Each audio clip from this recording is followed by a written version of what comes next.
Budget आने से पहले और बजट आने के बाद पूरा देश और पूरे देश में ये बहस चल रही थी कि अमेरिका को लेकर के डील होने जा रही है।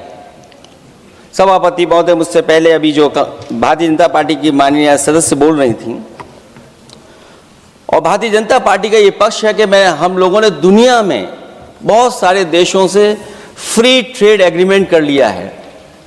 सभापति महोदय, मैं भारतीय जनता पार्टी की सरकार से जानना चाहूँगा, अभी कितने देश और बचे हैं जिससे आप फ्री ट्रेड एग्रीमेंट नहीं कर पाए हैं? कुछ ऐसे भी देश बचे होंगे शायद जिनसे आपकी इच्छा होगी कि हम फ्री ट्रेड एग्रीमेंट कर लें, और सभापति महोदय का फ्री ट्रेड एग्रीमेंट हो भी जाते हैं। जो लोग कभी रुपए के बारे में बहुत चिंता करते थे, कभी कभी उम्र से, कभी कभी दूसरे लोगों की उससे जोड़ देते थे, इतने सब फ्री ट्रेड एग्रीमेंट होने के बाद और अमेरिका से डील नहीं ढील हुई है, उसके बाद हमारा रुपया कहां पहुंचेगा? और अगर यही डील होनी थी तो 11 महीने इंतजार क्यों कराया? अगर यही डील होनी थी सभापति महोदय, तो 11 महीने किस बात का इंतजार था? हमारे कारोबारियों को या हमारे जितने भी उद्योग से जुड़े लोग हैं उनके साथ ये परेशानी क्यों? बजट पर सबसे पहला सवाल यही है कि डील पहले बनी है बजट।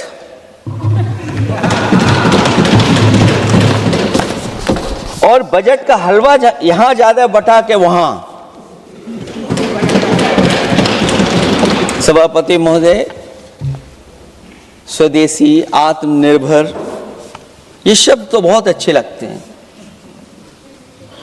लेकिन जब डील हो गई है तो क्या इस बजट को लाने से पहले आत्मनिर्भरता और स्वदेशी को अपने अपने शब्दकोश से हटा दिया है, या इसको उल्टे अर्थ में विलोम शब्दकोश में डाल दिया है?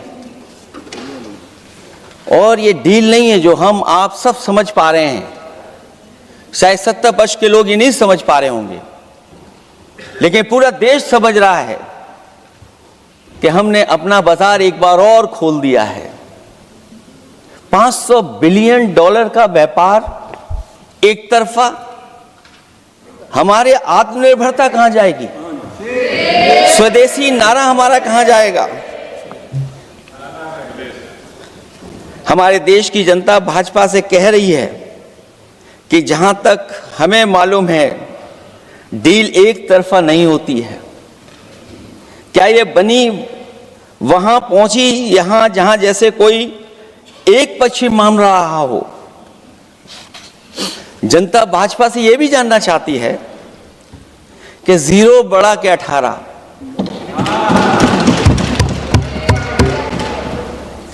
सभापति महोदय, भाजपा का समझौता गणित क्या यह है कि 18 0 के बराबर है? क्या 18 हमारा 0 के बराबर है? देश के किसानों, दुकानों, उद्योगों को बचाने के लिए खोखले शब्दों के अलावा भाजपा के पास कोई और सुरक्षा कवच या संरक्षण योजना है कि नहीं है? इसलिए मैं सभापति महोदय कहना चाहता हूं, ये बजट दिशाहीन है। इस बजट में कोई विजन नहीं है कि 2047 तक हमारा देश विकसित भारत बन जाएगा। और हम जैसे लोगों को, समाजवादियों को तो सरकार से पहले ही उम्मीद नहीं थी, और जिस सरकार से उम्मीद न हो उसकी बजट से क्या उम्मीद होगी? इस बजट में पीडीए के लिए कुछ भी नहीं है। कोई योजना दलित, पिछड़ा, महिला, गरीब, अल्पसंख्यक या नवयुवक के विकास के लिए नहीं लाई गई है। ऐसा लग रहा है कि सरकार ने इनके बारे में सोचना ही छोड़ दिया है। और अगर जीडीपी हमारी 7% है और नॉमिनल जीडीपी की ग्रोथ केवल 8% है, जो कि लगभग 12% होनी चाहिए थी, इसके कारण लोगों के हाथ में कम पैसा है, और कारण यह भी लगता है कि हमारा प्राइवेट इन्वेस्टमेंट नहीं आ पा रहा है। जो लोग ये कहते हैं कि हम प्रति व्यक्ति आय बढ़ा रहे हैं, जो आंकड़े हमारे पास हैं, जो जानकारी हमारे पास है, वो आंकड़ा यही कहता है कि $3000 के लगभग प्रति व्यक्ति आय हमारी है। और अगर हम दुनिया से जब इतना ही जुड़ गए हैं तो 2025 की जो रैंकिंग है, हमारा स्थान 144वां है, 144th है। तो जहां हम इतना 10, 11, 12 साल से हम इतने बजट ला रहे हैं, क्या हमारे पर कैपिटा इनकम लोगों की नहीं बढ़ पाई? और सदन में, इसी सदन में कई बार ये पूछा गया कि जो लोग राशन प्राप्त कर रहे हैं, गरीबी रेखा से नीचे हैं, कम से कम उनकी पर कैपिटा इनकम क्या, ये तो बताना ही चाहिए सरकार को। और पिछड़ेपन को दूर करने के लिए कोई विजन नहीं दिखता इस बजट में। जैसे जब बजट आता है तो बजट में ढूंढते हैं हम लोग कि हमारे स्टेट के लिए क्या और खास नया आया होगा। उत्तर प्रदेश जैसा प्रदेश जहां पर डबल इंजन की सरकार को बहुत कुछ कहा जाता है कि डबल इंजन की सरकार है, हम विकास भी डबल करेंगे, लेकिन मैं देखता हूं उत्तर प्रदेश के लिए कोई खास योजना ऐसी नहीं आई है जिससे उत्तर प्रदेश के 25 करोड़ लोगों को कुछ मुख्य धारा से जोड़ा जाए। वैसे तो बड़ी बड़ी योजनाएं बताई जा रही हैं कि हमारे कई फ्रेट कॉरिडोर्स बन रहे हैं, वाटरवेज बन रहे हैं, एक्सप्रेसवेज बन रहे हैं, लेकिन उत्तर प्रदेश जहां से प्रधानमंत्री जी आते हैं, भविष्य में जो बनेंगे एक्सप्रेसवे, लेकिन भारत सरकार के बजट से कोई भी अभी एक्सप्रेसवे वहां पर नहीं बना। अगर कोई बना हो, नया बन रहा हो, बड़ा बन रहा हो तो बताएं। और जो बने भी हैं वो उस मानक, उस क्वालिटी के नहीं हैं जिस क्वालिटी के आज विकसित भारत के एक्सप्रेसवे होने चाहिए। जो लोग भ्रष्टाचार पे बड़े बड़े सवाल उठाते हैं, वो कम से कम अपनी सड़कों को देखें, अपने एक्सप्रेसवेज को देखें कि उन्होंने क्या बना करके खड़ा इतने हजारों करोड़ रुपए खर्च करने के बाद। इनके सबसे पहले प्रधानमंत्री अटल बिहारी वाजपेयी जी, उनके नाम से कोई एक्सप्रेसवे बन रहा था। सभापति महोदय, हम लोगों ने अखबारों में पढ़ा, कई लोग स्टेटमेंट भी देते हैं कि हम एक्सप्रेसवे बना रहे हैं। उनके नाम से बनने के साथ साथ उनका नाम भी बदल दिया। पहले वो चंबल एक्सप्रेसवे बन रहा था, फिर अटल जी के नाम से एक्सप्रेसवे बन रहा था। लगता है वो जमीन पर नहीं उतरा, वो केवल कागजों पे बन रहा था। तो ये तो एक्सप्रेसवे की बात हुई। सबसे बड़ा सवाल यह है कि किसान को लेकर के इन्होंने कहा कि किसान की हम आय दोगुनी कर देंगे। आज हमारा किसान इस उदारीकरण में कहां खड़ा है? जिस किसान को लेकर के पूरे देश के सभी राजनीतिक दल चिंतित रहते हैं, इस डील के बाद हमारे किसानों का हाल क्या होगा? और जब सब कुछ विदेश से ही आएगा तो हमारा किसान भारत में क्या उगाएगा, जमीन पर क्या होगा और क्या बेच पाएगा? सभापति महोदय, सरकार ने बड़ा बड़ा बजट पेश किया, कहा कि हम एग्रीकल्चर इंफ्रास्ट्रक्चर तैयार करेंगे, एग्रीकल्चर इंफ्रास्ट्रक्चर से हम मंडियां तैयार करेंगे, बाजार तैयार करेंगे, एमएसपी लागू करेंगे।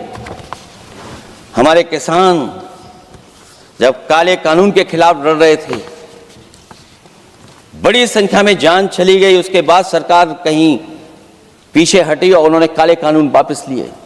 लेकिन आज भी किसानों को जो कानूनी गारंटी मिलनी चाहिए वो अभी तक एमएसपी की कानूनी गारंटी सरकार नहीं दे पाई है। और जो तेज क्रॉप और हॉर्टिकल्चर क्रॉप और दूध को लेकर के सरकार दावा करती है कि हम सब्जियां इतना, हॉर्टिकल्चर क्रॉप्स हमारी इतनी ग्रो कर गई हैं, हम दुनिया में इतना पैदा कर रहे हैं।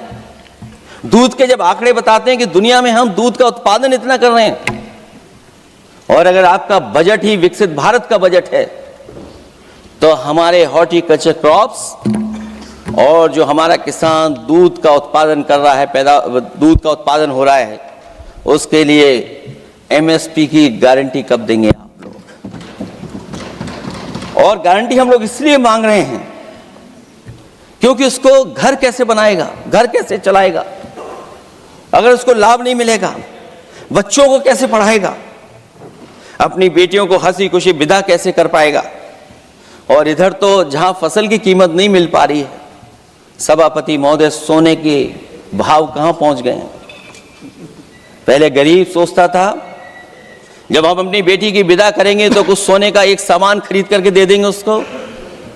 जैसे जैसे बीजेपी की सरकार चली और आगे बढ़ती गई, 12 साल ऐसे हैं आ गए कि अब तो चांदी तो दूर, अगर यही सरकार चलती रही तो लोहे पर पीतल चढ़ाकर भी गरीब अपनी बेटी की विदाई नहीं करा पाएगा। कैसे अपने भविष्य के लिए 2 पैसे जमा कर पाएगा, मतलब आज क्या खाएगा, कल के लिए क्या बचा पाएगा। ये किसानों के बड़े सवाल हैं।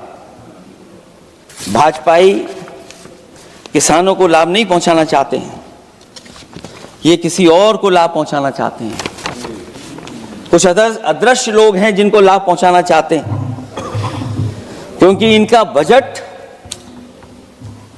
जो बजट बनाते हैं वो आम जनता का ना उसमें जिक्र है ना फिक्र रहती है। और अगर फिक्र होती उनको तो किसान की खाद समय पर मिल जाती, उनको बीज समय पर मिल जाता, सस्ती बिजली उपलब्ध हो जाती, सिंचाई या सिंचाई मुफ्त हो जाती थी। और मुझे याद है सभापति महोदय, समाजवादी सरकार में हम लोगों ने किसानों की सिंचाई मुफ्त करने के भी फैसले लिए। कीटनाशक दवाइयां कितनी महंगी हैं और सरकार ने किसानों को अपने हाल पे छोड़ दिया। मंडियों पे कहीं कोई खरीद नहीं है, और अगर खरीद हुई है तो सरकार बताए कि धान, आलू या गेहूं की खरीद में तो मिल जाती है उसको कीमत, लेकिन धान और आलू जैसी फसलों पर कोई सरकार कीमत नहीं दे पा रही है। महंगाई बेतहाशा बढ़ने पर भी इस बजट में जनता को टैक्स में न छूट देना टैक्स शोषण है। अमीरों के काम कारोबार और घूमने फिरने पर 10 तरह की छूटें दी गई हैं, लेकिन बेकारी बेरोजगारी से जूझ रहे लोगों की उम्मीदों की थाली खाली है। मध्यम वर्ग अपने आप को ठगा महसूस कर रहा है। शोषित, वंचित, गरीब व्यक्ति जहां था वैसे भी नीचे जाता दिख रहा है। इस बजट ने उसके चादर में पैबंद लगाने की जगह उसे और चिथड़ा कर दिया है, क्योंकि सामाजिक सुरक्षा केवल शब्दों की औपचारिकता रह गई है। किसान, मजदूर, श्रमिक, कारोबारी, छोटा दुकानदार अपने लिए मिली राहत को दूरबीन से देखकर ढूंढ रहा है। और इसीलिए भाजपा का हर बजट 1/20 का बजट मानते हैं, क्योंकि वो 5% लोगों के लिए ही होता है। अच्छे बजट की होती हैं 3 पहचान: गरीब की तरक्की, खुशहाली और मुस्कान। शायद इस बजट ने तीनों चीजों को छीनने का काम किया गरीबों से। दूसरा विषय, स्वास्थ्य को लेकर के बहुत हमारा गरीब समय समय पर परेशान रहता है। स्वास्थ्य को लेकर के जो ठोस कदम सरकार को उठाने चाहिए वो सभापति महोदय सरकार नहीं उठाती दिख रही है, और जितना भी स्वास्थ्य सेवाएं हैं वो ठप होती चली जा रही हैं। मैं उत्तर प्रदेश की बता सकता हूं, मुझे याद है सभापति महोदय, पहला जो भारत सरकार और प्रदेश सरकार को मिलकर के पहला हॉस्पिटल, मेडिकल कॉलेज शाहजहांपुर का बना था, जिस समय भारतीय जनता पार्टी के उस समय के स्वास्थ्य मंत्री और मैंने मिलकर के उसका उद्घाटन किया था। उसके बाद जो प्रचार में तो ये बहुत आगे हैं, प्रचार में तो ये कहते हैं कि हर डिस्ट्रिक्ट में हर हॉस्पिटल, हर डिस्ट्रिक्ट में एक हॉस्पिटल या मेडिकल कॉलेज, लेकिन सच्चाई तो ये है कि इन हॉस्पिटलों में इलाज नहीं है, दवाई नहीं है, ऑपरेशन के लिए कहाँ जाना पड़ता है, भटकना पड़ता है। और जिस तरीके से अभी जिन लोगों ने इंश्योरेंस या LIC में किस्त दी होगी वो जानते होंगे कि महंगाई कम नहीं हुई है, महंगाई बढ़ी है, किस्तें बढ़ गई हैं।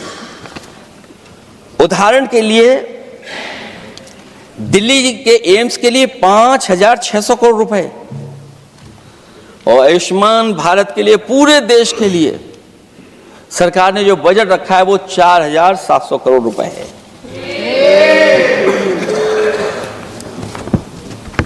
सुनते हैं पहले उपवन में हर ऋतु में बहार गाती थी, कलियों का तो कहना ही क्या, मिट्टी में खुशबू आती थी। क्या? ये भी ज्ञात हमें उपवन में कुछ ऐसे भौरे आए थे, सारा चमन कर दिया मरघट, अपने साथ जहर लाए थे। लेकिन अगर चमन वाले ही भौरों के रंग ढंग अपनाएं, माली तुम ही फैसला कर दो, हम किसको दोषी ठहराएं। सभापति महोदय, मैं उत्तर प्रदेश से आता हूं, जहां पर प्रधान संसदीय क्षेत्र है। राजमाता पूजनीय अहिल्याबाई होलकर जी, उनकी मूर्ति थी, उसको बुलडोजर से तोड़वा दिया।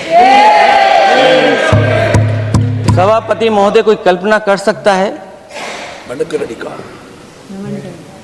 एक मणिकर्णिका घाट जो हमारी पौराणिक पहचान रही, सदियों से हमारी विरासत की पहचान रही, सनातनी काशी की विरासत रही, वहां पे इनकी सरकार ने प्रधान संसदीय क्षेत्र में बुलडोजर चला करके हमारी पूजनीय अहिल्याबाई होलकर की मूर्ति को इन्होंने तोड़ने का काम किया। शेम। और सभापति महोदय, केवल एक मूर्ति नहीं, वहां पर अगर हम गिनती करेंगे, 1 नहीं, 2 नहीं, 3 नहीं, 4 नहीं, 5 नहीं, 6 नहीं, 7 नहीं, लगभग 100 मंदिरों को तोड़ने का काम इसी सरकार में हुआ है। केवल मंदिर नहीं तोड़े गए सभापति महोदय, एक antique bell donated by Nepal नरेश, जो घंटा बजता था, सभापति महोदय, जो घंटा बजता था, नेपाल नरेश जिन्होंने गिफ्ट किया था, वो घंटा भी लापता है।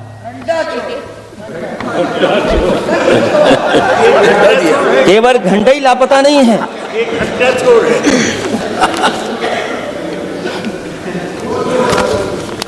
सभापति महोदय,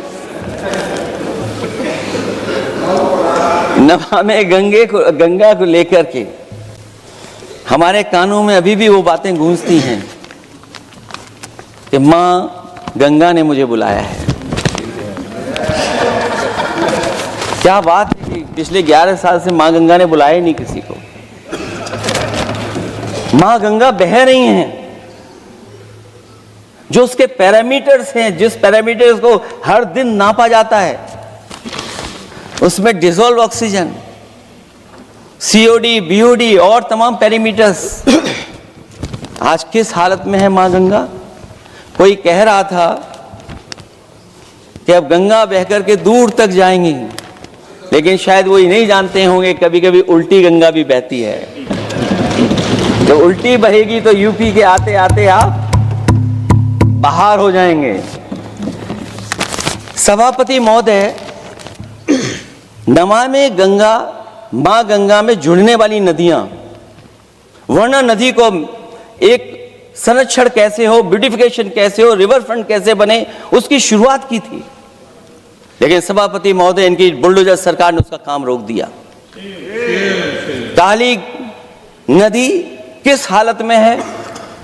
यमुना के बारे में दिल्ली की सरकार जब बनानी थी तो कहा कि हम दुनिया का सबसे बेहतर रिवर फ्रंट बनाएंगे यमुना पर, इसी राजधानी में कहा गया।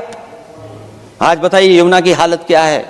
और अगर यमुना दिल्ली में गंदी हो रही है तो ये बह करके जब यूपी जाती है तो मथुरा में भी गंदी है। और थोड़ा बहुत साफ गंगा इसलिए हो जाती है क्योंकि जब चंबल का पानी उसमें जुड़ता है, थोड़ी बहुत यमुना साफ हो जाती है। उसके बाद यमुना में भी कोई सफाई का सरकार ने इंतजाम नहीं किया। और आज भी मैं कहता हूं, देश का सबसे अच्छा रिवर फ्रंट अगर कहीं बना है तो लखनऊ में बना है, गोमती रिवर फ्रंट।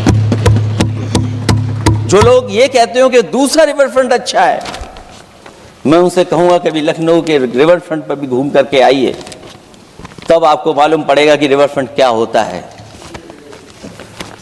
26 जनवरी इसी वर्ष मैंने एक प्रतिष्ठित अखबार को पढ़ा और उसमें देखा मैंने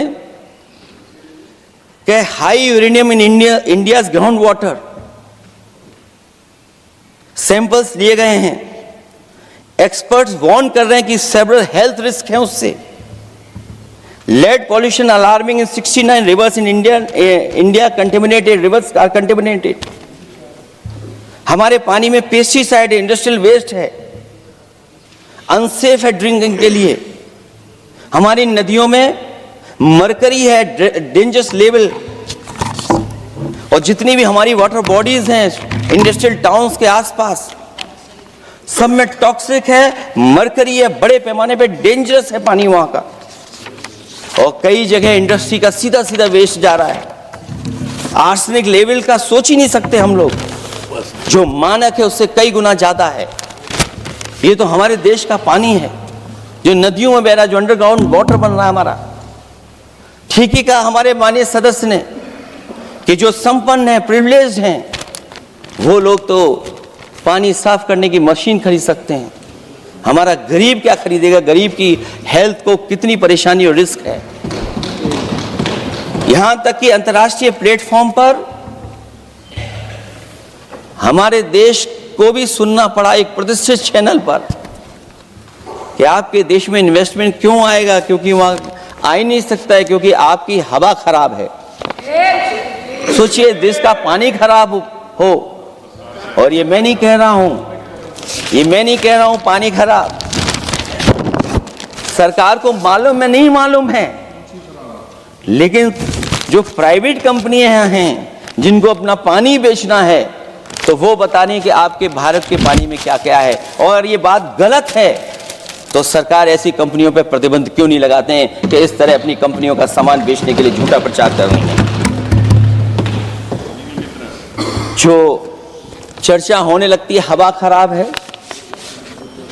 हालांकि उत्तर प्रदेश आते आते सरकार की भी हवा खराब हो जाती है। सरकार सबको डराती है, लेकिन सरकार को कोई नमस्कार न करे उसको नहीं डरा सकते। हमने तो कहा कि तुम लखनऊ से गए हो, लखनऊ का जो अदब है, लखनऊ का जो हमारी पहचान है, कम से कम अगर नमस्कार नहीं कर सकते तो आदाब तो कर ही देते वहां जाकर। जो लोग पिछड़े पीडीए उनके पक्षधर बनते हैं, आरक्षण को लेकर के कहते हैं कि हम आरक्षण देंगे, उनकी सरकारों में क्या अपॉइंटमेंट हो रहे हैं। मुझे याद है इससे पहले जब बहस हुई थी सदन में, वहां से बात निकली थी कि किस तरीके से अपॉइंटमेंट हो रहे हैं यूनिवर्सिटीज और कॉलेजेस में। मैं उसी पे कुछ कहना चाहता हूं। ये अपनी अपनी किस्मत है, कुछ कलियां खिलती हैं ऊपर और दूसरी मुरझा जाती हैं झुके झुके जीवन भर भूं पर। माना बदकिस्मत है, लेकिन क्या वे महक नहीं सकती हैं? अगर मिले अवसर अंगारे सी क्या दहक नहीं सकती हैं? जिस तरीके से आरक्षण पर खिलवाड़ हो रही है उसकी कोई कल्पना नहीं कर सकता था। विकसित भारत तभी विकसित भारत माना जाएगा जब हमारे पिछड़े, दलित, आदिवासी, अल्पसंख्यक मुसलमान भाई को बराबर का हक मिलेगा। और जब तक हक नहीं मिल रहा उनको, तब तक शायद विकसित भारत का देखने का सपना आधा अधूरा है। अभी अभी सुप्रीम कोर्ट ने कहा है माइग्रेशन को लेकर के,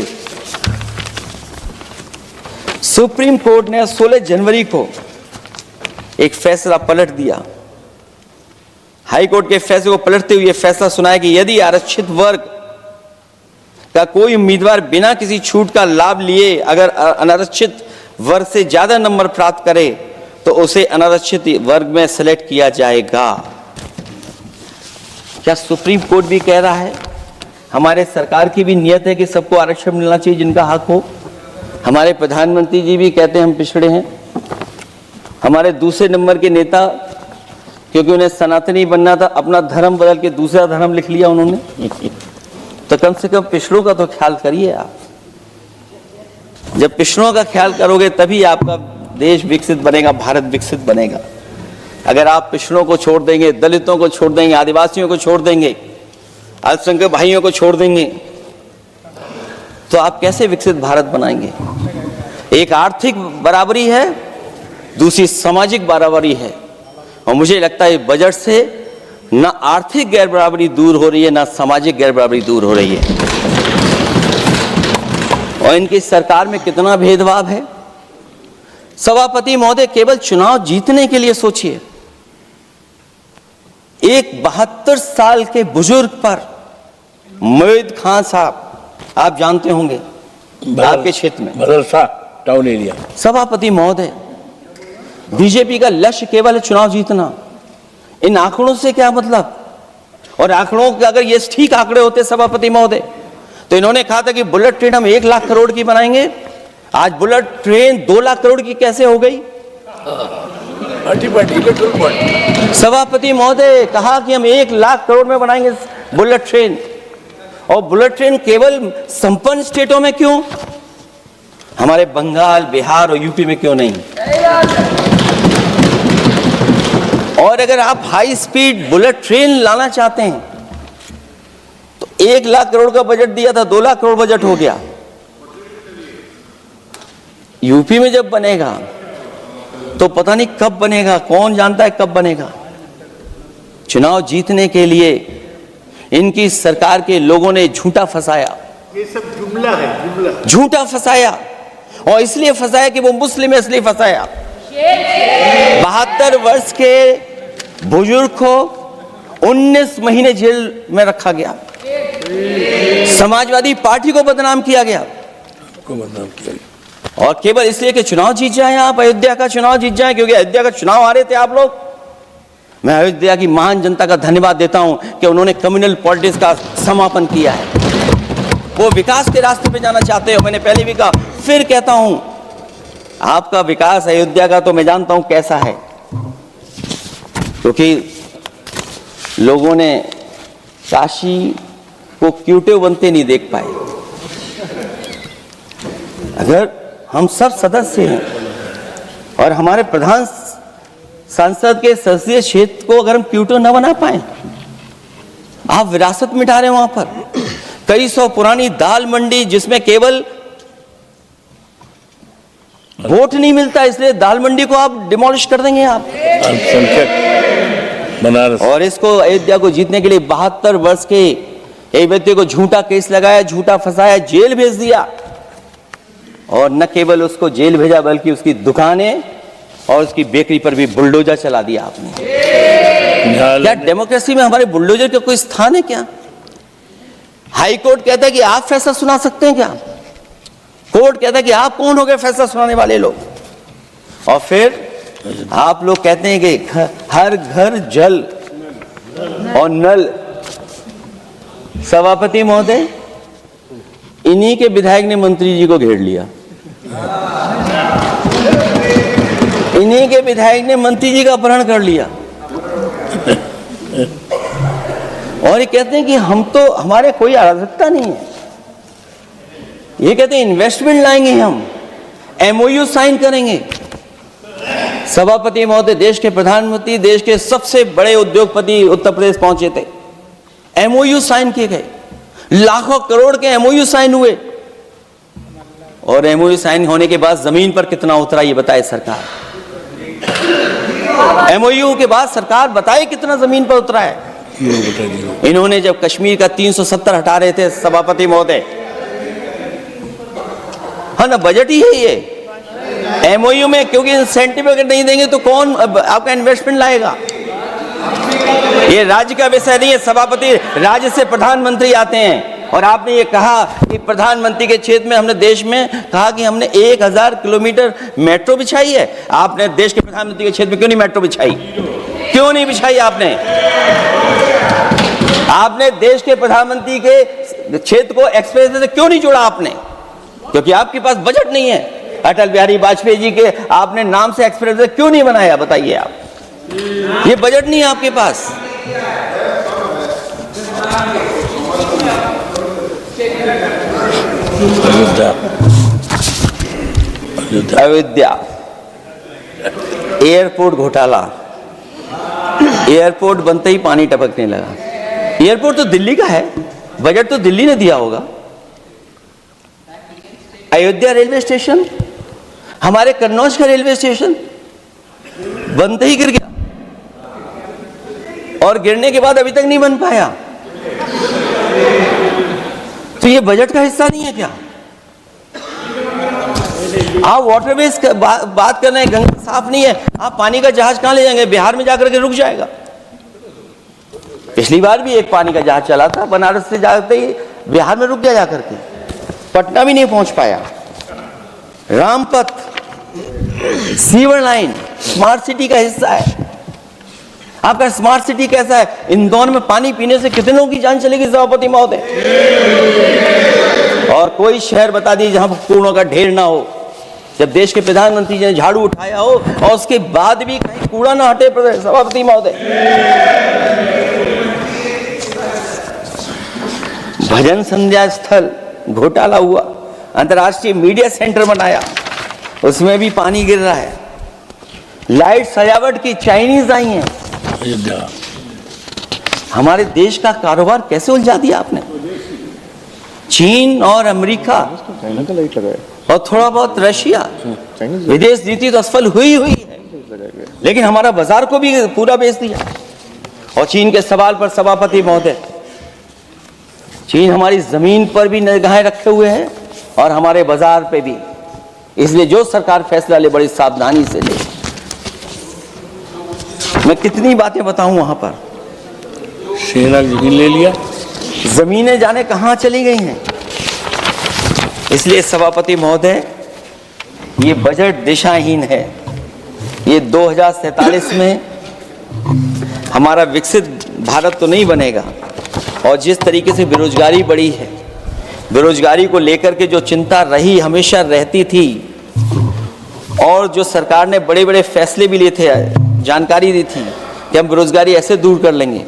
मेक इन इंडिया का जो सपना दिखाया था, आखिरकार मेक इन इंडिया का सपना कहां पूरा हो पा रहा है? मेक इन इंडिया का जो शेर था वो जंग खा रहा है सभापति महोदय। जो योजना लेकर के आए थे, एम्प्लॉयमेंट लिंक्ड इंसेंटिव्स, सरकार बताए कि हमें कितना उसमें लाभ पहुंचा है। 2024-2025 के बजट में इन योजनाओं के लिए 33,000 करोड़ रुपए आवंटित किए गए थे, लेकिन खर्च कितना हुआ? 1700 करोड़ रुपया केवल। एक आपने पिछली बार सपना दिखाया था कि इंटर्नशिप की योजना, इंटर्नशिप वाली योजना जो घोषित की, जिसके लिए 10,000 करोड़ रुपए आवंटित किए थे आपने, लेकिन उसमें खर्च कितना हुआ है? 500 करोड़ रुपया।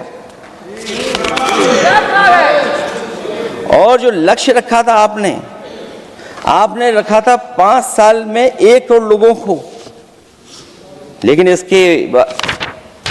इसमें आए कितने? 1,65,000 लोगों ने फॉर्म भरा, ऑफर दिया उन्होंने, लेकिन फाइनली जिसमें ऑफर जिसका सिलेक्ट हुआ वो केवल 16,000 लोगों को काम पहुंचा है। सोचिए, हमारा देश इतना बड़ा, जहां करोड़ों को आप इस योजना से जोड़ना चाहते थे, केवल 16,000 लोग जाएंगे उसमें। ये आपको बेरोजगारी खत्म करने की योजना है आपकी?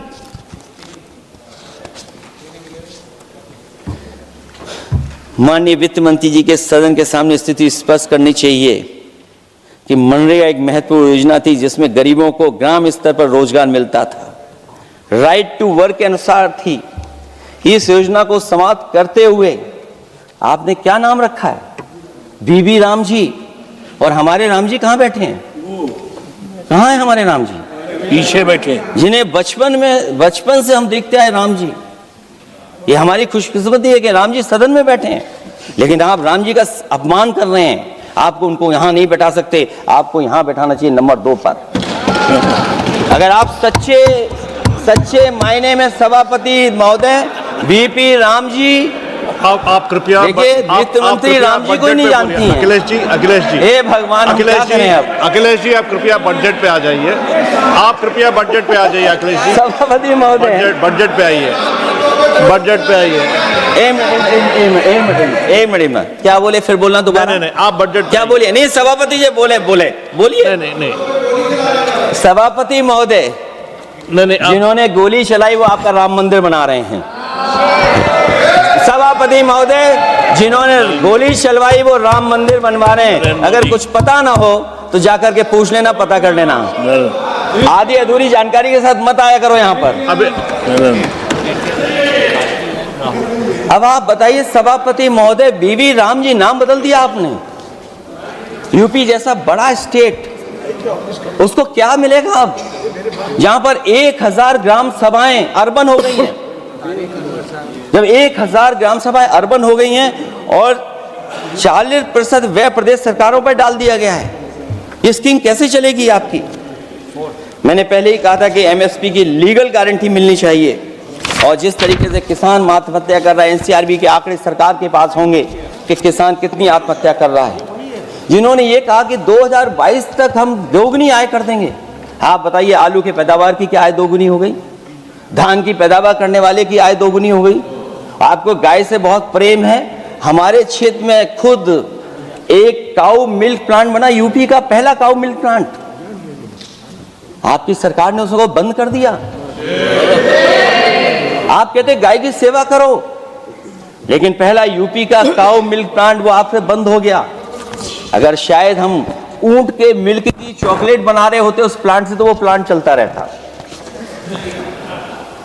आय दोगुनी कितनी हुई है बताएं सरकार? मत्स्य पालन और पशुधन विकास की तरफ सरकार का कोई ध्यान नहीं है। सरकार का कहना है कि वित्त अच्छी हुई है, लेकिन क्या कारण है कि एफडीआई में लगातार कमी आ रही है? विदेशी इन्वेस्टर्स क्यों बाहर ले जा रहे हैं? भारत में इन्वेस्ट करने के लिए क्यों नहीं इच्छुक हैं? और शेयर मार्केट क्यों इतनी जल्दी गिर जाता है? रुपए के मूल्य में डॉलर के विरुद्ध निरंतर गिरावट आ रही है। और इसके बाद सभापति महोदय, इस डील और ढील के बाद हमारा रुपया कहां होगा, ये सरकार जरूर बताए हमें। मैन्युफैक्चरिंग में कोई सुधार नहीं हो रहा है। अभी भी हम जीडीपी के 15% पर मैन्युफैक्चरिंग पर निर्भर हैं, जबकि मैन्युफैक्चरिंग के शेयर मेक इंडिया के अनुसार अभी तक 25% होना चाहिए था। इससे स्पष्ट लगता है कि मेक इन इंडिया, आत्मनिर्भर भारत और पीएलआई योजना सफल नहीं हो पाई हैं। और उसी का परिणाम है कि आज हमारे नौजवानों को रोजगार और नौकरी नहीं मिल पा रही है। सरकार उद्योगपतियों के साथ खड़ी है। सरकार द्वारा लेबर कोड्स लाए गए हैं, जिन लेबर रिफॉर्म्स के रूप में दर्शाया जा रहा है वो लेबर कोड एम्प्लॉयर के हित में है, लेबर के पक्ष में नहीं है और मजदूरों के नहीं है। अब अधिकांश उद्योगों द्वारा लेबर को कोई भी नौकरी से निकाला जा सकता है। इतना तानाशाही होगी कि जब चाहेंगे तब निकाल देंगे। उनके 8 घंटे से अधिक काम कराया जा सकता है। परमानेंट एम्प्लॉयमेंट की बजाय कॉन्ट्रैक्चुअल एम्प्लॉयमेंट की व्यवस्था की है सरकार ने। सोचिए, यही सरकार है कि सबका साथ सबका विकास। एयर पॉल्यूशन को लेकर के मैं पहले ही कह चुका हूं। और शहरी विकास तो इनका मैंने क्यूटो को मैं देखा है, इसलिए उस क्यूटो के बारे में मैं ज़्यादा नहीं कहना चाहता हूं। अंत में मैं इतना ही कहूंगा कि स्वास्थ्य और शिक्षा के केवल 10% और 14.2% बजट बढ़ाया गया है, जबकि पिछले वर्ष का पूरा बजट इन दोनों मदों में खर्च ही नहीं किया गया है। आखिरकार सरकार बताएगी खर्च क्यों नहीं हुआ, आखिर क्या कारण है, किसकी वजह से खर्च नहीं हुआ है? जल जीवन मिशन में 50,000 करोड़ रुपए खर्च नहीं हो पाए हैं और प्रधानमंत्री आवास योजना में 40,000 करोड़ रुपए। और हमारे देश के प्रधानमंत्री ने गांव गोद लिया था, वो लगता है उस गांव को अनाथ छोड़ दिया प्रधानमंत्री जी ने। वो गांव ही अनाथ छोड़ दिया है। आरबीआई के डेटा के अनुसार इनकम में जो नीचे 80% हैं, उनकी इनकम का शेयर 36% से घट करके 32% हो गया है। और हर वर्ष में रियल वेजेस 2% कम हो रही हैं। आखिरकार इसका कारण क्या है?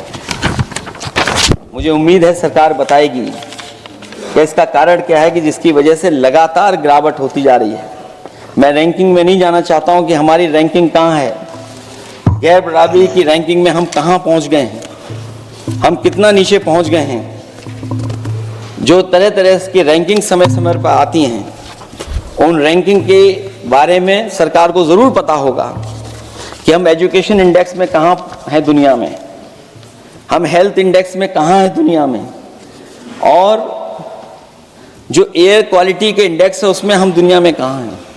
इसलिए सभापति महोदय, मैं अंत में इतना ही कहना चाहता हूं कि ये बजट दिशाहीन है।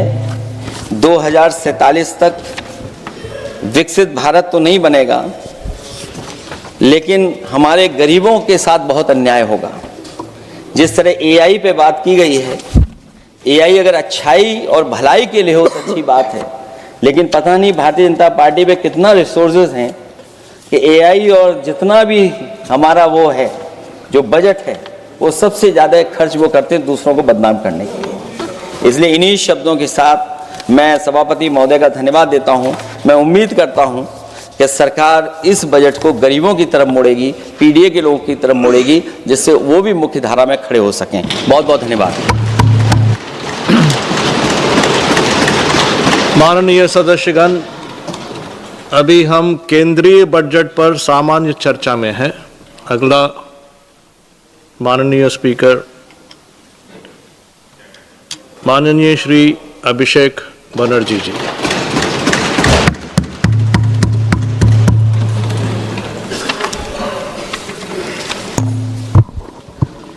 Thank you, sir, for giving me the opportunity to speak on the general budget. Sir, I rise here today not merely just a member of the opposition, but as a